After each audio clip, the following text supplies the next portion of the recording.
اعوذ باللہ من الشیطان الرجیم بسم اللہ الرحمن الرحیم السلام علیکم ورحمۃ اللہ وبرکاتہ نحمدہ ونصلی علی رسولہ الکریم یا رب لک الحمد کما ینبغی لجلال وجہک وعظیم سلطانک رب اشرح لی صدری ویسر لی امری واحلل عقدۃ من لسانی یفقہوا قولی۔ آج جس ٹاپک پہ میں بات کروں گی وہ ہے کہ ظلم ہے کیا۔ اس کے بارے میں اللہ تعالیٰ نے قرآن پاک میں فرمایا ہے کہ شرک ظلم عظیم ہے۔ عموماً ہم یہ سمجھتے ہیں کہ کسی کے حق مار لینا، کسی کے حق تلفی کر دینا، کسی کے اوپر زیادتی کرنا، کسی کو اس کا جائز حق نہ دینا، یہ ظلم ہے۔ یہ بھی ظلم کی ایک قسم ہے، لیکن اس کا جو لغوی مفہوم بتاتے ہیں علماء کرام، وہ یہ بتاتے ہیں کہ کسی چیز کو اس کی جگہ سے ہٹا دینا، اس کے مقام سے ہٹا دینا، تو یہ ظلم ہے۔ اور شرک کو ظلم عظیم اس لیے کہا جاتا ہے کہ جو حق اللہ تعالیٰ کا ہے اس کو نہ دیا جائے۔ جب اللہ تعالیٰ کا حق اس کو نہیں دیا جائے گا تو وہ پھر ظلم عظیم ہو جائے گا۔ اور سب سے بڑھ کر یہ اللہ تعالیٰ اس چیز کا حقدار ہے کہ اسی کے لیے سجدہ کیا جائے، اسی کا حکم مانا جائے، اسی کی پرستش کی جائے، کیونکہ وہی خالق ہے، مالک ہے، رازق ہے۔ اب ایک علامہ اقبال کا شعر ہے، وہ میں آپ کے سامنے رکھتی ہوں، اور اس کو سامنے رکھتے ہوئے اس کے اوپر تھوڑی سی بات کرنے کی کوشش کریں گے اللہ تعالیٰ کی توفیق سے۔ وہ یہ ہے کہ بیان میں نقطہ توحید آ تو سکتا ہے، تیرے دماغ میں بت خانہ ہو تو کیا کہیے۔ کہ انسان جو ہے نا، اب دیکھا جائے کہ بہت سمپل سے الفاظ میں چند جو اہم کچھ نکات تھے وہ تو میں نے آپ کے سامنے رکھ دیے ہیں، لیکن یہ ہے کہ اس کے علاوہ اگر بالکل سمپل سے اس کی ڈیفینیشن کریں نا تو وہ بھی بہت آسانی سے سمجھ میں آ جاتی ہے۔ تو علامہ اقبال کیا کہہ رہے ہیں کہ توحید کو سمجھنا اتنا مشکل نہیں ہے، لیکن بات یہ ہے کہ اگر پہلے سے ہی ہمارے افکار کے اندر، ہمارے دل کے اندر، ہمارے دماغ کے اندر مختلف قسم کی تصویریں بنی ہوئی ہوں، ہمارے خیالات جو ہیں وہ کلیئر نہ ہوں، ہمارے کانسیپٹ کلیئر نہ ہوں، تو پھر اللہ تعالیٰ کی وحدانیت جو ہے وہ ہمارے دل کے اندر، ہمارے دماغ کے اندر وہ نہیں سما سکتی۔ تو اس لیے وہ کہتے ہیں کہ تیرے دماغ میں بت خانہ ہو تو کیا کہیے، کہ وہاں تو پہلے ہی بت رکھے ہوئے ہیں، کوئی خواہش کا بت ہے، کوئی پتھر کے بت ہیں، کوئی غلط نظریات کا بت ہے، کوئی آباء و اجداد کے فخر کے جو بت ہیں، پھر اپنے انا کے بت ہیں، پھر خواہش نفس کے بت ہیں، اور پھر اسی پر بس نہیں چلتا تو انسان کچھ گھڑے گھڑائے بتوں کو لے کے تو وہ گھر میں آ جاتا ہے، اور اس کی کئی قسمیں ہیں، وہ آپ سب جانتے ہیں۔ اب یہ ہے کہ جب کہ دماغ میں مختلف قسم کے بت ہیں تو توحید کا سمجھنا ضروری ہے، کیونکہ یہ شرک عظیم ہے، یعنی ظلم عظیم ہے۔ شرک یعنی ظلم عظیم ہے۔ تو ہمیں جب یہ سمجھ میں آ گئی کہ شرک ظلم عظیم ہے تو اس کے تدارک کا بھی ہمیں پتہ ہونا چاہیے، اور اس کو اچھی طرح سے سمجھ لینا چاہیے، کیونکہ یہ اس کی معافی نہیں ہے۔ دو کبیرہ گناہ ہیں جس کی معافی نہیں ہے، ایک شرک ہے، دوسرا ہے والدین کی نافرمانی۔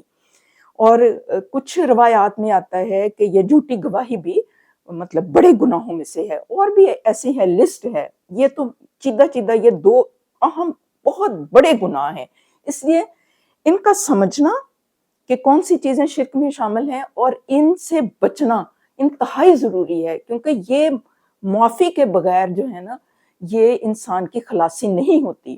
وہ اس طرح ہے کہ چھوٹے چھوٹے جو گناہ ہیں وہ تو اللہ تعالیٰ ویسے معاف کرتے رہتا ہے۔ مثال کے طور پر صبح کی نماز پڑھی ہے، اس کے بعد ظہر کی نماز کا اگر ٹائم آ گیا تو بیچ میں جو ٹائم ہے نا اس میں انسان سے اگر کوئی چھوٹی موٹی غلطیاں ہو جاتی ہیں تو اللہ تعالیٰ ویسے ہی معاف کر دیتا ہے۔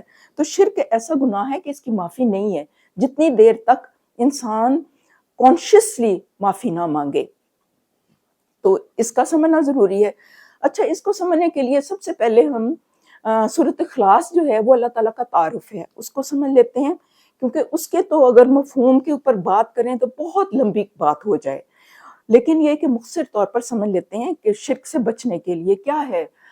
سورۃ اخلاص جو ہے اللہ تعالیٰ کا تعارف ہے کہ اللہ تعالیٰ واحد ہے، وہ یکتا ہے، وہ نہ کسی کا باپ ہے، نہ اس کی کوئی اولاد ہے، اس کا ہمسر اور ثانی کوئی بھی نہیں ہے۔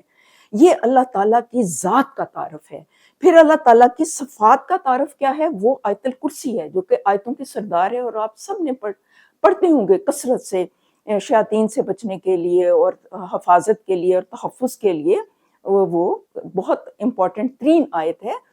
تو اس میں بھی اللہ تعالیٰ کی صفات کا تعارف کیا گیا ہے. کیا ہے؟ اللہ تعالیٰ خود سے زندہ ہے، وہ زندگی دینے والا ہے، وہ حی ہے، وہ قیوم ہے، وہ خود قائم ہے، قائم رکھنے والا ہے، وہ خود سے اس کا وجود قائم ہے، اس کو کسی نے وجود نہیں دیا. اس کا علم جو ہے وہ ہر چیز کے اوپر احاطہ کیے ہوئے ہے. یعنی یہ میں نے مختصر ترین اس کا مفہوم بتایا ہے کہ یعنی مطلب اس کی جو قدرت ہے نا وہ ہر چیز کے اوپر چھائی ہوئی ہے. اس کو 3 نکات میں اگر ہم سمجھیں شرک سے بچنے کے لیے 3 نکات اس میں بہت امپورٹنٹ ہیں. وہ کیا ہے؟ وہ یہ ہے سب سے پہلے کہ اللہ تعالیٰ کا وجود خود سے قائم ہے اور وہ خود موجود ہے، یعنی اس کو کسی نے پیدا نہیں کیا، وہ اول ہے اور اس کا وجود خود سے قائم ہے، یعنی حی ہے، وہ خود زندہ ہے اور خود قائم ہے اور زندگی دینے والا ہے. ہمیں جو زندگی دی ہوئی ہے وہ اللہ تعالیٰ نے دی ہوئی ہے، یعنی وہ خود سے قائم ہے، خود اس کا وجود اپنے زور کے اوپر قائم ہے اور خود وہ زندگی دینے والا ہے اور زندگی کو قائم رکھنے والا ہے. حی یا قیوم کا یہ مفہوم آتا ہے سمپل سے الفاظ میں. ایک یہ، اور انسان جو ہے، انسان کا وجود اللہ تعالیٰ کے مرہون منت ہے. انسان جو ہے اللہ تعالیٰ نے انسانوں کو بنایا ہے. ایک یہ ہے. دوسرا جو نقطہ ہے وہ کون سا نقطہ امپورٹنٹ ہے؟ وہ یہ ہے کہ اللہ تعالیٰ خود سے قائم ہے. اللہ تعالیٰ کو کسی نے قائم نہیں کیا اور وہ سب انسانوں کو قائم رکھنے والا ہے. ہمارا وجود اس کا رہین منت ہے اور اللہ تعالیٰ نے ہمیں قائم رکھا ہوا ہے اس دنیا میں. ساری نعمتیں، ساری ہر چیز جو ہے اللہ تعالیٰ نے ہمیں پرووائیڈ کی ہوئی ہے. اس کی اگر تفصیل میں جائیں تو اس کی بہت لمبی چوڑی تفصیل ہے. تو یعنی ساری نعمتیں، حصی نعمتیں، مادی نعمتیں، ہدایت کی نعمتیں، یہ اللہ تعالیٰ نے ہمیں پرووائیڈ کی ہیں. اچھا، پھر یہ ہے کہ اللہ تعالیٰ کی جو صفات ہیں نا وہ کامل ہیں، اکمل ہیں. کامل ہیں، اکمل ہیں، بہترین ہیں، لاجواب ہیں. لیکن انسان کے اندر نقائص پائے جاتے ہیں. مثال کے طور پر کسی کے جسمانی کوئی نقص ہوتا ہے، کسی کے آنکھوں میں کوئی مسئلہ ہو جاتا ہے، کسی کی ٹانگ نہیں ہوتی، کسی کا بازو کئی دفعہ نہیں ہوتا. اللہ تعالیٰ سب کو اپنی حفظ و امان میں رکھے. لیکن یہ ہے، آپ سب جانتے ہیں، لیکن اللہ تعالیٰ ایسا کمال درجے کی اس کی ذات ہے کہ وہ خود سے اس کا وجود قائم ہے. اسی لیے ہم کہتے ہیں نا سبحان اللہ، کہ وہ ہر نقص سے پاک ہے. اس میں بھی 2 مفہوم شامل ہیں سبحان اللہ میں، کہ وہ ہر نقص سے پاک ہے اور وہ تمام خوبیوں کا مجموعہ ہے. سبحان اللہ، اللہ اکبر، وہ سب سے بڑا ہے. الحمدللہ، تو اسی کی تعریف ہے. پھر وہ ہے نا قرآن پاک میں کچھ آیات ہیں، اس میں بھی اللہ تعالیٰ کی ساری تعریفیں آتی ہیں کہ اگر سارے سمندر پانی بن جائیں اور سارے درخت قلم بن جائیں اور وہ اللہ تعالیٰ کی تعریف لکھیں تو وہ نہیں لکھ سکتے. اچھا، اس کو میں ذرا شارٹ اپ کرتی ہوں، سمیٹتی ہوں، کیونکہ اس کے اوپر تو ہم جتنا بولتے جائیں، جتنی اللہ تعالیٰ کی تعریف کرتے جائیں، وہ ہم الفاظ میں ادا ہی نہیں کر سکتے. اصل جو نقطہ سمجھنے والا ہے نا وہ یہ ہے کہ جب ہمیں پتہ چل گیا کہ اللہ تعالیٰ اتنا عظیم ہے، وہ ہمیں زندگی دینے والا ہے، قائم رکھنے والا ہے، اور وہی ہمیں کھلاتا ہے، وہی پلاتا ہے، ہمارا ایک ایک سانس اس کے رہین منت ہے، اور شرک جو ہے وہ ظلم عظیم ہے.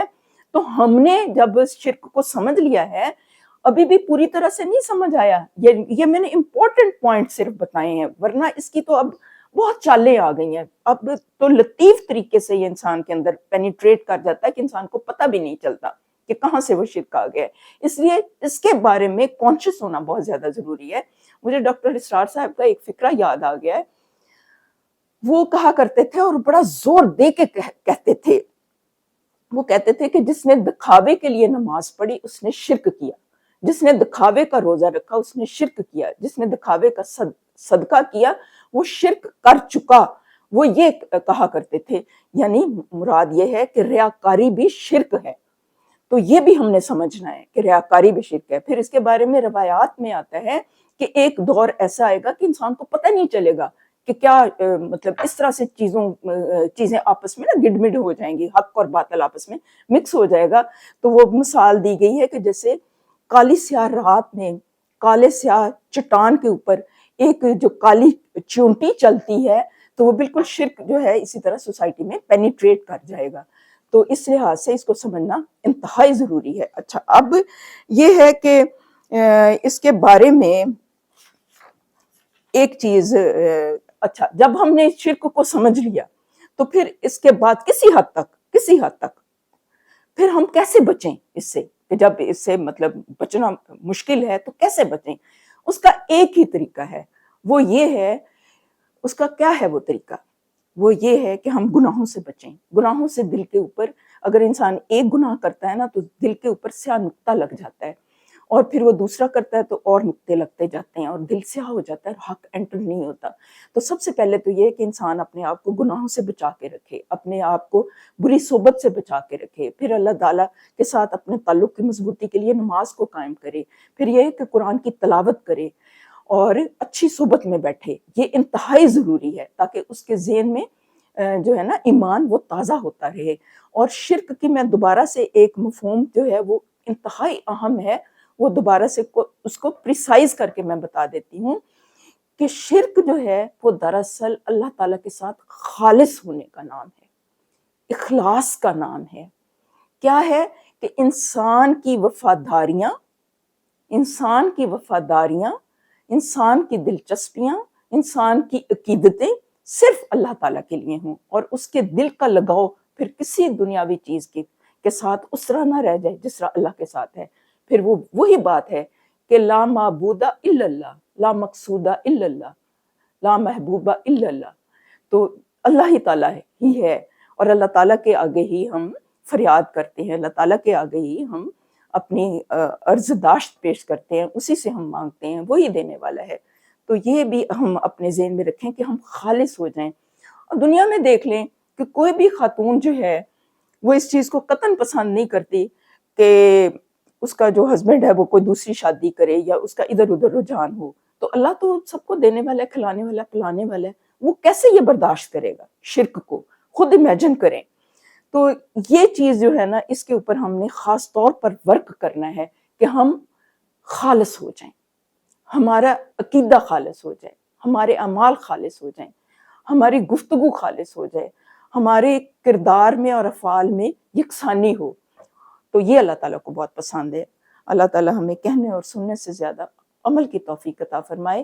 اور اس سے بچاؤ کے لیے کیا ہے کہ ہم سورۃ اخلاص پڑھیں کثرت کے ساتھ رات کو، اور سورۃ الکافرون پڑھیں، اس میں بھی شرک کا رد ہے، اور اچھی صحبت میں بیٹھے، قرآن کے ساتھ جڑ کے رہیں، آپ صلی اللہ علیہ وسلم کی سیرت کے ساتھ جڑ کے رہیں، تاکہ ہمارے اوپر وہ نیگیٹیوٹی نہ آئے۔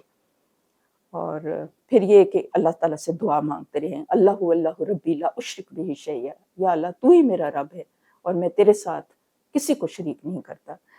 یہ اس کا حق تو نہیں ادا ہوا کیونکہ اس ٹاپک میں بہت وسعت ہے، لیکن یہ کہ کسی حد تک اللہ تعالیٰ کی توفیق سے بات کرنے کی کوشش کی ہے تاکہ مین جو چیزیں ہیں وہ ہمارے ذہن میں آ جائیں اور ہم شرکی افعال سے بچ سکیں۔ اس میں اور بھی بے شمار مثالیں دی جا سکتی ہیں، وہ آپ خود بھی ریڈ کریں۔